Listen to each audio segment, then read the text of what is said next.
So the actors are in a very pure process. Some of them have likened it to, black box theater, no set, no lighting, no nothing, just the other people. And so their emotional axis in the scene is not distracted by anything.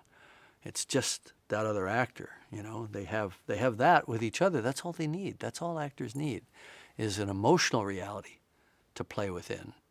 And they love that too, because we're not stopping to lay the dolly track or to get the sun to the right position or get all the extras into place or, get all the hardware back to one and get ready to go again. We just roll. Okay, all right, let's do it again. Let's go back to one. Let's do it again. And we just get into a session. Sometimes we'll record for 10, 12 minutes straight, maybe 5, 10 takes, different ideas. Hey, why don't you do this? I'll throw them a line on the fly. It's a very creative sandbox, and the actors really love it. Either that or they're very good actors and lying about it for years on end. It's all little details that add up to a fantasy character.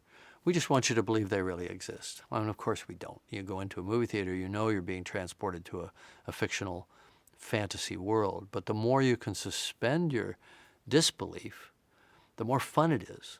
I think people want to suspend their disbelief. They don't want to sit there and pick away at it. They just spent whatever it is, 16, 17, 18 bucks to go have an experience. They're leaning in, So there's a kind of almost a contract between the movie and the audience. We're all just going to join hands and skip off to Pandora together, and it's going to be fun.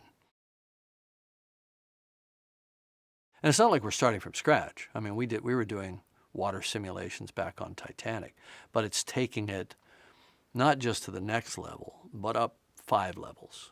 If we started 5 or 6 years ago with our study of water and our quantification of it and how we create these simulations, we had to future-proof ourselves for 5, 6, 7 years down the line, to be ahead of the curve right now, today, as we're finishing the film. So I'd say water was the biggest problem, and that's something we knew going in. That was going to be our challenge. But the beauty of it is, if you can solve water for this movie, which we've done, which Weta has done, we worked with them to do it, you never have to look back. You never have to worry about it again. You can do all water anytime until the end of time, right? So these tools become incredibly important to the effects industry at large. It was such a change from working on Titanic, where she was quite experienced at the time but she had never been on a film of that scale. So it was all a bit bigger than her, a bit overwhelming for her. She did a masterful job, obviously, but on this film, she'd been around the block and done enough movies, and she came in and she spent 2 or 3 days watching how it was all done, and then basically started producing the scenes. But it was fun. I welcomed that, and it was we found it both to be not only a great working relationship and the creation of a very strong, memorable character, and she enjoyed all that, but almost like the freedom to be in a different body, to have a tail and to have a way of walking a movie. And Kate has she's got quite a presence in the film. She's not really like anybody else in the movie. Maybe Ney'tiri is the closest, because they're both very strong kind of alpha characters, and of course they clash for that reason. And that was fun. Watching them meet and clash is one of my favorite parts of the film. The key to it was to shoot really underwater and really at the surface of the water, so people were swimming properly, and they were